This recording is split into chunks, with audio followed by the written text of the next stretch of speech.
Hello, good morning. Good morning. Ayun, good morning, Good guys. bird, oh. So, today is actually Sunday. So, pati yung mga nakakatawa yung ano kasi nilak lahat yung mga swimming pool pa. Kasi baka mga tao daw maligo. Ayun, tapos wala, meron kaming bird. Ay, good morning, Pops. Morning, guys. Ayun, meron kaming bird na nakita dyan sa ilalim ng aming mesa sa labas.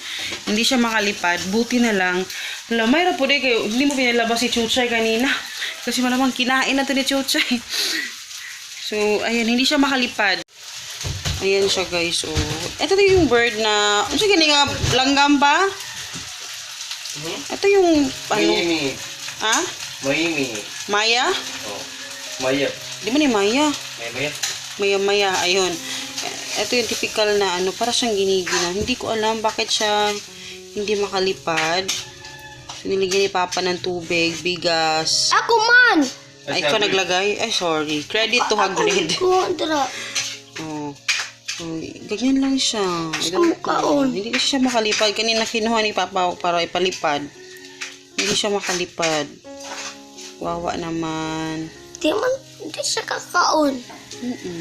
Ano ka na siya? Ano na siya? Nabunan lang namin para hindi siya ano. Kung ngit-ngit na. Mulapad mo na. Luwi kaayo. So ayan, ang ulam namin today guys is actually bread lang kami and tinapa with egg. Typical naman yan kinakain. So, ayan, mag-umagahan tayo guys. Galit yung... Ayan guys, nagluluto ko ngayon ng lunch natin. Nag-upload pa ako ng video. Medyo mahaba yun, 20 minutes ata yun. So, 31 minutes yung pag-upload. Medyo mahaba kasi siya. But anyway, nagluluto kami ngayon. Today is Sunday, so nagluluto kami ng adobo. So, ito yung adobo na favorite ko. Yung pinapa... Yung medyo may fat siya. Pakita ko sa inyo. Ayan. Medyo may fats. So, ang ginagawa ko sa... Nakuha ko tong ano, ganito, yung ganito na style kay mama ko. Kasi si mama, ganito siya magluto ng even sa manok na adobo. Ano talaga niya. Yung pinapalabas niya yung oil. Adobo! Hi guys! Hello guys! Namatay among bird.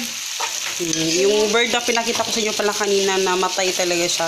Dinala siya ni Papa kanina, di ba, dito sa loob. Kanina namatay na. Kaya ayun, wawa naman. So, ayan. Ano ko pa talaga to, ipapalabas pa yung oil. Minsan, gusto ko ng ganon, pag hindi ganon kataba yung pork. Pero since mataba siya, mas magandang ipalabas yung oil. Mamaya, naalis ako. Si Papa kasi kakarating lang niya, galing nag-deliver. Dalawang beses siya nag-deliver ngayon at kahapon. Kasi nga, merong mga pahabol ng mga order. So, mamaya naman, ako naman yung aalis kasi may kukunin ako. And, bibili na din ako ng mga kulang doon sa aming, kasi gagawa kami ulit ngayon ng longganisa. So, ayun. Tapos maghanap ako ng containers. Hello! Good afternoon, guys. So, ayan. Nakatulog ako kanina. Nagpatulog ako kay Hagrid and nakatulog din ako. Tapos, naglagay ako ng mga label doon sa aking uyap, yung ano, bagoong. So, ayan, pakita ko sa iyo haul natin nito. Ito yung may nagbigay sa atin ng ano, grocery. Kaya i-haul ko sa inyo ngayon. So, ito yung nabil. Actually, si Papa yung namili niyan. And, hindi pa ito relief goods. May nagbigay lang sa atin na pang grocery. Ayan. Klaruhin ko lang. Pero, ayun, kasi ang dami nagko-complain ha. Ang dami nagko-complain doon sa 8,000 kulang pa. O yung 6,000 kulang pa sa isang buwan. 6,000, te. 8,000, Ted. One week lang. Diba? Yung 8,000 nila pang 1 week lang. O, diba? O. Yung mga, nakakatawa yung sa SNR pa nag-grocery. Tinood to pa. Sa SNR daw siya nag-grocery. Pero iba joke lang yun. Pero sobrang nakakatawa. Ginagawa na lang yung joke. Pero eto, konti lang naman yung binigay niyang pera. Pero sobrang sulit. Kasi yung pera, depende na yan kung paano natin igastos. Dapat magpasalamat pa po tayo na meron tayong natatanggap. Kami nga, wala nga kami natanggap galing sa government. Kaya magpasalamat po tayo na mayroon tayo natatanggap, and I'm so thankful na may nagbigay sa atin na pang grocery. So, sobra talagang na-appreciate ko talaga kasi matagal na kami hindi kumakain ng prutas. Yung mga namimiss ko na, kaya nung talagang bumili talaga ako ng mga prutas. But ayun, papakita ko sa inyo, ha? Yung gawin natin, wait lang, parang ayaw ko na lang pakita ng mukha ko kasi para makita nyo lahat. So, ito yung binili namin sa pera namin na nakuha. So, ito bumili kami ng suka na malaki. Meron din kaming Spanish paprika. Ayan. Dalawang yung binili ko. Bumili din ako ng hindi pala ako yung bumili, si Papa yung bumili. Pero ako yung nagpabili. Kasi nag-chat ako sa kanya kung ano yung mga bibili niya. Bakit? Bago parang ganyan ko lang ito nakita. Vermicelli din, pero iba yung niya. Manila Golden Archer. So, sotanghon, hindi ko alam kung okay ba ito na sotanghon. Tapos, nagpabili din ako kay Papa ng Angel Evaporada kasi magkasalad kami. Mamaya ipakita ko sa inyo kung paano yung salad na pang mahirap. Kasi sobrang sarap din. Tapos meron siyang binili na eto, hindi ko to pinabili pero binili niya mga movie, mga piatos. Ito yung favorite na namin na piatos, itong salted potato na masarap siya talaga. And nagpabili din ako sa kanya ng Colgate para kay Hagrid kasi wala na siyang toothpaste. Ayan, eto patatas, hindi ko to nagpabili sa kanya na patatas pero bumili siya ng patatas. Tapos, eto, kalabasa. Kasi gusto kong mag pinakbet. Pabili din ako ng talong at saka sitaw para sa ating ano pa? Ito ni. What is this? Ay, mga bread. Pag umalis si Papa, hindi talaga niya nakakalimutang mag-uwi ng mga ganito. Ay, Lord. Ayan. Torta daw to. Kasi favorito ni Hagrid. Torta. Yung bread. So, hindi talaga siya nakakalimot niyan. Bumili din ako ng paminta na malalaki kasi ginagamit namin to. Tapos, sugar. Bakit ang liit ang sugar pa? 1/2 lang. 1 kilo. Tapos, eto, watermelon. Pilang kilo sa watermelon, Pops? 25. Pila ni? 96. Kaning koan? Papaya. Ha? 50 kilo. Pila ni? 43. 43 daw ito. 50 ang kilo ng papaya. 25 pala. 25. Isa mag-yun. 25 ang kilo. 50, ito? Almost 50 yan na. Almost 50. Tapos, mangga. Ang hinog na ng mangga. Mangga, pila ni? 50 kilo. Magkano to? 30. 60 ang kilo niyan. Tapos, eto, 15 ang 15. 15 pesos ang kilo ng maliliit siya na star apple. Ayan. 15 pesos ang kilo. Mura lang. Tapos, nagpabili din chai, yung isang tray na egg. So, yan lang naman yung nabili namin. Tapos, makita ko sa inyo ito. Ito yung label na ginawa ko. Ayan. Hindi to sticker. Dinikit ko ng scotch tape. Pero maganda naman siya tingnan. Ayan. Binago ko yung packaging namin. Tapos, nakaseal talaga to, nakalock. Ayan. Tapos, ito yung chili sauce ko. Ayan, chili sauce. Ayan siya. Ayan.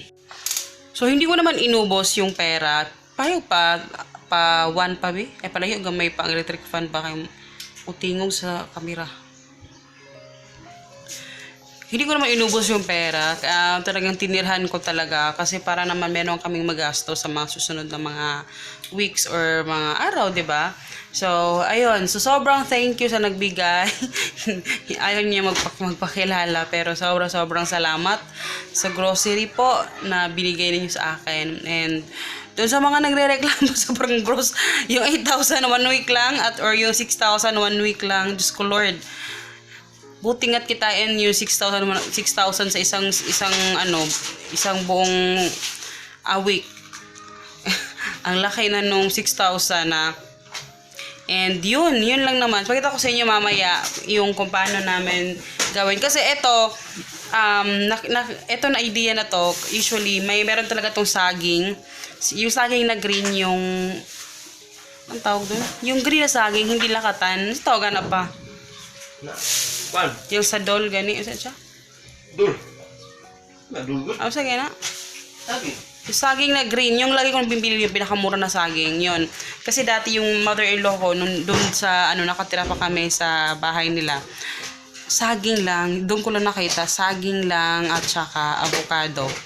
Yun. Okay na. Okay na. Yun yung salad namin. Tapos sabi ko, paano kaya nyo gagawin ito? So, chinap niya lang yung mga saging na maliliit. Tapos, maraming saging. Sobrang daming saging. Kasi sobrang dami ng family ni Papa. Kasama pa kami doon. Sobrang dami talaga namin. So, hindi enough sa amin yung fruit salad. Masyadong magastos kasi nga marami kami. So, napaka talaga ni Mother Earth. Talagang puro saging, chinap na yon, tapos avocado lang. Tapos, ang ginagamit niya, eto lang. Angel Evap lang, walang cream, walang kondensada. Eto lang, ganito lang, Angel Evap. Pero yung ginagamit niya, dalawang ganito. Kasi para maraming sabaw. Maraming sabaw. Tapos, hindi siya nag-e-evap kasi sugar lang yung ginagamit niya. Tapos, ang lasa niya, masarap din kasi pang ref pang kasi kaya pa hindi siya naglalagay ng cream kasi yung saging yung nagpapalapot dun sa salad. Doon ko na-realize na yung saging pala kasi hinog siya sa pag-mix mo na siya, lumalapot siya. So, no need na mag-cream. Yun pala yun. So, yun yung technique ni mother-in-law ko. Tapos, nilalagyan niya ng ice. Isang buong ice talaga. Hinati-hati niya, tapos nilalagyan niya dun sa mismong salad para marami siya, maraming tingnan. So, yun yung technique ni mother-in-law. So, ginagawa namin yan ngayon talaga.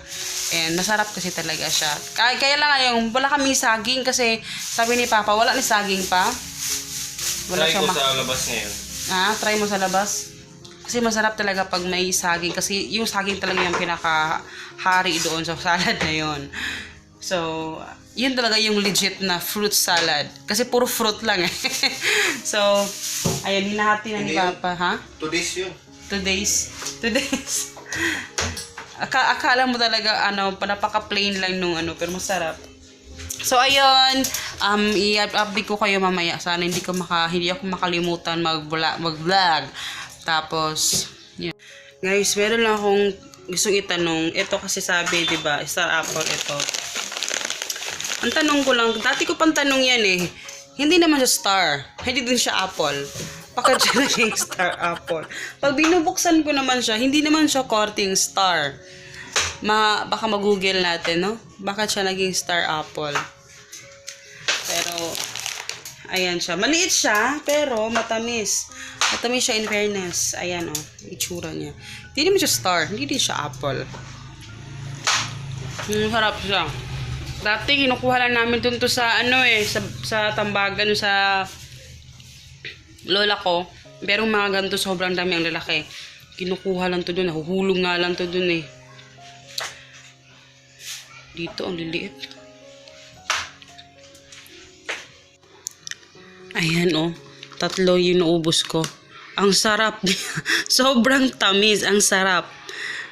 Hindi ko to pinansin nung nagpunta ako kahapon sa palengke. Kasi, sabi ko, ang mura naman, 15 pesos. Baka naman puro to overripe na masyado. Sarap pala siya. Kasi usually, presyo nito na sa mga 30 to 40 pesos.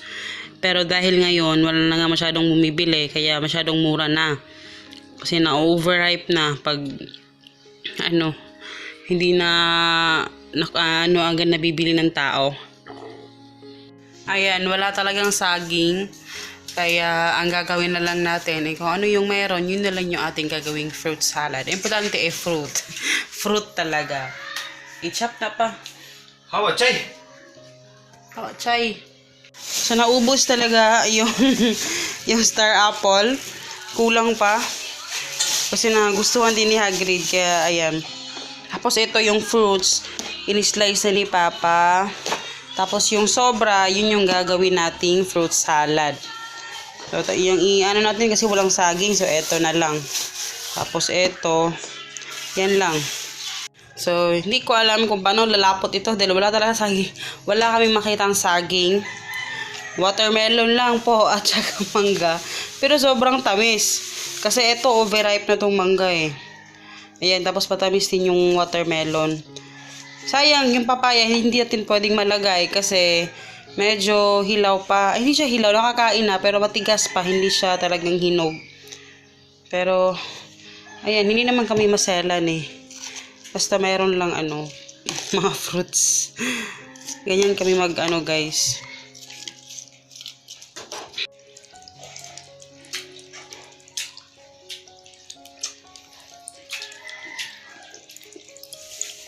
Yung isa, kumakain ng sobrang mangga.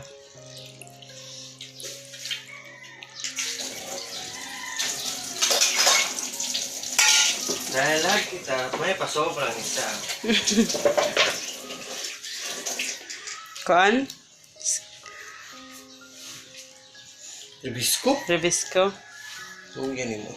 Lukoy. Nooy. Lain na ba? Ayan siya guys. Ano siya?